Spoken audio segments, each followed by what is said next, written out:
Doctor साहब, ये गले का आजकल देख रहे हैं और स्पेसिफिकली वो लोग जिनका कहते हैं ना कि हमारे तो सीने ही कमज़ोर है, अगर देखा जाए तो हर ऐसी कोई चीज़ सबसे पहले आके हमारा सीना जकड़ा जाता है। कराची की तो वैसे भी हवा में, लाहौर की हवा के वाले से बात करूँ, वहाँ पे स्मॉग बहुत ज़्यादा आजकल है और एवरी अदर पर्सन, बच्चे जो है बीमार पड़ रहे हैं। डॉक्टर साहब, किन किन चीज़ों की एहतियात सबसे ज़्यादा ज़रूरी है? मास्क तो पहनना ही है जो कोविड ने सिखाया, इसके अलावा कोविड ने, खैर आपने जिस तरह से ही बताया कि कोविड ने हमें मास्क पहनना सिखा दिया।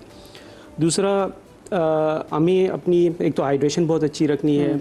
अगर हम घर में कोई भी बीमार है तो उसको एक तो मास्क पहनाना है घर के अंदर भी, घर के अंदर भी? जी जी बिल्कुल, क्योंकि जब वो छींकेंगे या वो उसके खांसेंगे तो उसको बहुत ज़्यादा, और आपको पता है कि सर्दियों में जो ड्रॉपलेट्स होते हैं वो काफ़ी देर तक हवा में रहते हैं। जी जी बिल्कुल। तो जिसकी वजह से ये यानी दूसरों से तक फैलना बहुत जल्दी मतलब फैल सकता है। जी जी।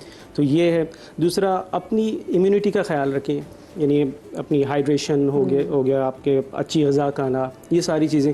और अभी आप जो हमें डॉक्टर मराहिल जी उन्होंने बताया था, तो देसी टोटके जो हैं, इस तरह की जो चीज़ें हैं वो बहुत ही इम्पोर्टेंट। हमारी जो डॉक्टर्स की लैंग्वेज में भी उन्होंने अभी आजकल कहा है कि वो हम मना नहीं करते, बेसिकली हम कहते हैं yes you can do it, जिस चीज़ से भी रिलीफ मिल रहा है। दूसरा, जो हमारी लाइफ स्टाइल है, यानी हम वर्जिश नहीं करते, हम घर में बैठे रहते हैं, ज़ाहिर है वो कब खा होते हैं, तो हम अपनी वर्जिश का भी ख्याल रखें। इस तरह आपकी इम्यूनिटी बूस्ट होगी। ड्राई फ्रूट्स, फ्रेश फ्रूट्स, इस तरह की चीज़ें लेना। और सबसे जो बेहतर तरीका ये है कि अगर कोई घर में हाई रिस्क ग्रुप है, लाइक जिसको डायबिटीज़ है, हाइपरटेंशन है, इस्कीमिक हार्ट डिजीज़ है, या सांस की जो दायमी बीमारी जिसको COPD कहते हैं, या अस्थमा है, तो चूँकि इन लोगों को इस मौसम में वायरसेस भी एक्टिव होते हैं, आपको पता है, तो इस मौसम में वायरसेस लगने के चांसेस बहुत ज़्यादा होते हैं। तो एक तो उनकी इम्यूनाइजेशन बहुत इंपॉर्टेंट है अगेंस्ट H1N1 और मतलब फ्लू वैक्सीन। सेकेंड, उनकी निमोकोकल वैक्सीनेशन की भी अशद ज़रूरत है ताकि उनको बचाया जा सके। तो इस तरह हम काफ़ी चीज़ें, यानी उसकी ट्रांसमिशन को रोक सकते हैं, उसकी सीवियरिटी को रोक सकते हैं। दूसरा, जो स्मॉग है, मुझे ज़ाहिर है स्मॉग प्लस फॉग, तो उसमें ज़ाहिर है जिनको हसासियत है, अस्थमा है, यानी एलर्जिक फेरेंजाइटिस है, लेरेंजाइटिस है, या अस्थमा है, तो ऐसे लोगों के लिए भी ज़रूरी है कि इस मौसम में वो बहुत ही वल्नरेबल होते हैं, यानी बहुत ही उनको आसानी से ये स्मॉग जो है उसको हिट कर सकता है, उसके गला भी ख़राब कर सकते हैं, साथ साथ उनकी सांस की नालियों में भी इन्फ्लेमेशन कॉज करते हैं।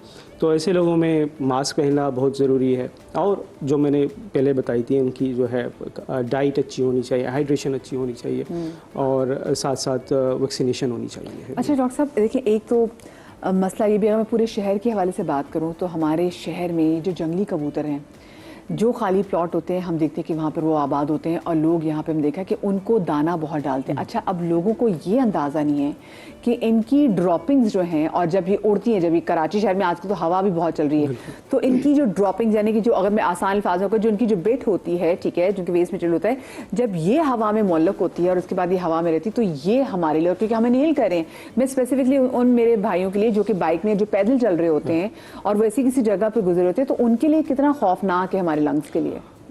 ये बहुत ही अच्छा सवाल, और लोगों को अवेयरनेस देने की ज़रूरत है इस हवाले से कि एक तो जो बर्ड्स हैं, कबूतर हैं, या दूसरे हैं, पैरट्स हैं, या दूसरे हैं। कबूतर हमारे पास बहुत ज़्यादा है, हर जगह पे दाना डाला जाता है, घर के सामने दाना डाला जाता है, बालकनियों में दाना डाला जाता है, वहाँ पे उनके घोंसले बने हुए हैं, सारी चीज़ें। तो ये लंग्स के हवाले से और पर से पूरे रेस्पिरेटरी सिस्टम के हवाले से बहुत ही लीतल हो सकता है। लंग्स में एक होता है हाइपर सेंसिटिविटी निमोनाइटिस या बर्ड फैंसियर लंग, वो इंतहाई ख़तरनाक, जिसमें फेफड़ों के अंदर जाला लग जाता है और लोग ऑक्सीजन डिपेंडेंट हो जाते हैं और वो कबूतर हटाने को तैयार नहीं होते। तो एक तो वो उसके, यानी वो फेटल है, बहुत ही फेटल है, यानी हम देख रहे हैं आए दिन ऑक्सीजन पे आते हैं हमारे पास, कबूतर हटाने को कहते हैं, बर्ड्स हटाने को कहते हैं, वो नहीं हटाता। और देखिए, इस पे आपको गुना नहीं मिलेगा, ये माइग्रेट कर जाएंगे, इनको दाना नहीं मिलेगा तो ऐसा नहीं कि वो इंसानों की तरह वहीं बैठे रहेंगे, टस से मस हिलेंगे नहीं, वो माइग्रेट कर जाते हैं अपने रिस्क के लिए। हाँ, जो मतलब आपकी ज़िंदगी अगर उस पर वो है ख़तरे में है, तो ज़ाहिर है उनको तो आपने भगाना ही है, उनको वो करना है। दूसरा, जो आपने अस्थमा या दूसरे कंडीशंस का, ये कराची के हवाले से ज़ाहिर है हर जगह पे पोल्यूशन, डस्ट बहुत ज़्यादा है, वैसे भी बहुत ज़्यादा हम रेस्पिरेटरी जो इश्यूज़ के साथ बहुत ज़्यादा आए दिन अपने क्लिनिक्स में देखते हैं। और उसके ऊपर ये जो कबूतर और आपने जिस तरह फरमाया, तो बेहतर ये है अवेयरनेस फैलाने की ज़रूरत है। इनको जितना खास करके अपने घर में तो कम से कम ना रखें, बालकनियों में ना रखें, जाले लगाएं। और जिनको घर में, अगर मैं एक चीज़ बताना चाहूँगा, अगर किसी को मसला है, कोई कांच रहा हो, खुदा रहा, वो अगर हम कहते हैं उनको, वो कहते हैं फ़लाना मतलब चाचा नहीं हटाना चाह रहा है, फ़लाना नहीं हटाना चाह रहा है, फ़लाना नहीं हटाना चाह रहा है, तो खुदारा उसकी बात माने। और डॉक्टर्स ने जो एडवाइस किए हैं, वी नो कि उनके लंग्स में क्या चल रहा है, उनके इस्तेमाल को किस तरह मतलब मल्टीपल मेडिकेशंस पे वो इस्तेमाल उसका ठीक नहीं हो रहा है। और इसका वाहिद हल ये है कि इस ट्रिगर को हटाएं।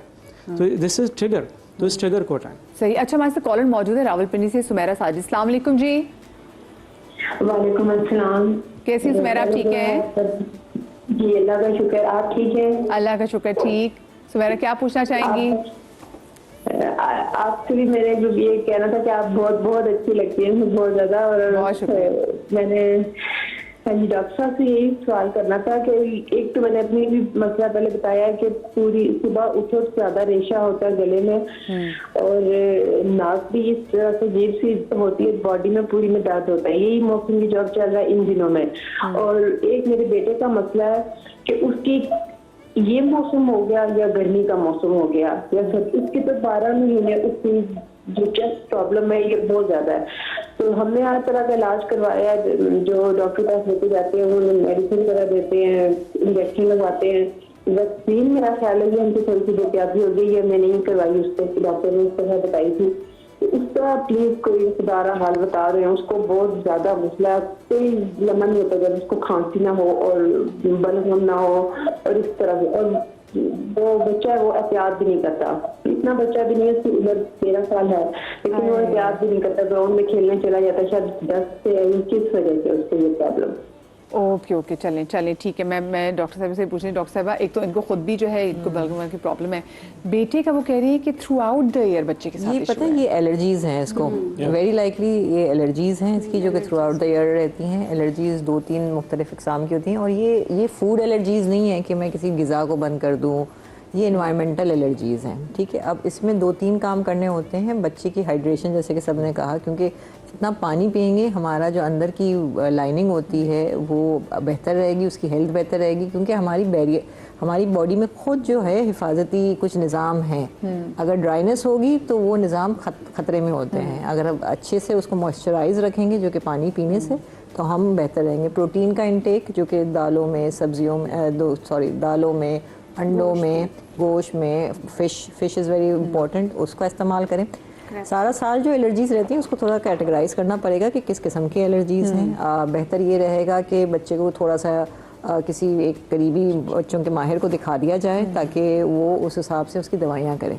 लेकिन ये एलर्जीज़ हैं, ये इसका वो प्रॉब्लम नहीं है कि चेस्ट ख़राब, उसका लंग्स में कोई इशू है। ये एलर्जीज़ हैं, सारा साल रहती हैं, मौसमी एलर्जीज़ हैं, आप उसको कंट्रोल नहीं कर सकते। जैसे वो कह रही है उनका बेटा पार्क भी बहुत जाता है, बच्चे खेलने के लिए जाते हैं, क्रिकेट खेलने के लिए जाते हैं। एक चीज़ ऐड करूँगी, जिन लोगों को एलर्जीज होती है ना उनका लाइफस्टाइल मॉडिफिकेशन बहुत ज़रूरी होता है, क्योंकि हमें नहीं पता। जैसे अभी हमने बात की थी कबूतर हैं, जितनी मेडिसिन आपने इस्तेमाल कर ली, उसकी ट्रिगर एलर्जी हो रही है उन कबूतर की वजह से, आप लाख तदबीर कर लें वो चीज़ बेहतर नहीं हो नहीं सकती। तो वही बात ये है कि बच्चे को ये है, बाहर जाता है तो थोड़ा सा उसको समझाना पड़ेगा कि बेटा आप सफ़र करते हैं, उसको लाइफस्टाइल मॉडिफाई करना पड़ेगा। अगर वो बाहर जा रहा है पार्क में, एक तो वही बॉटल साथ है कि हाइड्रेट रखे अपने आप को, प्लस ये कि मास्क का इस्तेमाल करे, या कोई इस तरह की खेल जो एक मखसूस खेल के बाद उसको खांसी का दौरा पड़ता है या इस तरह की चीज़ होती है, उसको खेलना थोड़ा सा कम करना पड़ेगा अगर अपना लाइफस्टाइल बेहतर करना है तो अगेन बात वही होती है कि आपने अपनी अकॉर्डिंग टू द सिचुएशन, देखिए हम इतने सारे लोग बैठे हैं, कोई एक एलर्जी से प्रोन होगा तो एहतियात उसको ज़रा ज़्यादा करनी पड़ेगी बनस्बत हम सबके ना। एक बात बस मैं ऐड करना चाहूँ कि कुछ एयर प्योरीफायर का कॉन्सेप्ट भी आजकल बहुत हो गया। एयर क्वालिटी घरों में गंदी हो गई है माहौल की वजह से। एयर प्योरीफायर एक कमर्शियल भी है, लेकिन एक बहुत नेचुरली कुदरती जो एयर प्योरीफायर होता है वो पौधे और प्लांट्स होते हैं। तो जिनको प्रॉब्लम रहती है वो अपने अतराफ में, अगर स्नेक प्लांट है, मनी प्लांट की बेल है, ऐसे पौधे जो कि जब्स कर लें। दूसरी चीज़, घरों में आप जो है कालीन, गालीचे या मोटे पर्दे हैं, ये भी सबब बनते हैं एलर्जीज़ का। तो उसकी जगह एक सिंपल ब्लाइंड्स जो कि आसानी साफ़ हो सकें, जिनमें धूल मट्टी ना जमा हो, बच्चों के कमरों में, बच्चों की रज़ाइयों में, इन चीज़ों का ज़रा ख्याल करें कि ऐसा मटेरियल हो जो कि वॉशेबल हो और जो गर्द अपने अंदर जमा ना कर रहा हो। तो ये भी एक हो सकता है। तीसरी चीज़, जैसे कि बहुत अच्छा पॉइंट रेज किया कि पेट्स होते हैं, बर्ड्स हैं, इनसे भी एलर्जीज होती हैं। कैट्स होती हैं बहुत सारे घरों में, वो उनके हेयर्स जो गिरते रहते हैं, उनके जो फर्स होते हैं, उनसे भी एलर्जीज होती हैं। तो इन चीज़ों का, ये 2-3 चीज़ें वो अपने कंट्रोल में कर सकती हैं। करना पड़ेगी, अदरवाइज फिर वो माहौल की जो आलूदगी है वो कुछ हद तक आप कंट्रोल नहीं कर सकते, तो जो अपने हाथ में कंट्रोल है वो यही है। सही, बिल्कुल सही। अच्छा, मैं चाहूँगी डॉक्टर बिल्किस आप भी ज़रा किचन काउंटर की तरफ चले जाएं, क्योंकि देखिए हमने साथ साथ कहने दवा और दुआ दोनों चीज़ें हमने साथ करनी है, और ये तो वो चीज़ें जो कि आप रोज़ अपने घरों में अपनी लाइफ का हिस्सा बना सकते हैं कि आपने करनी है। आप बिल्कुल इंतजार ना करें कि बीमारी आपको आके वो सलाम करे तो आपके अच्छा जी वो हो तो मैंने कुछ करना है अपने लिए। ये चीज़ें आपको साथ साथ करनी है। जी, पहली चीज़ हम क्या करने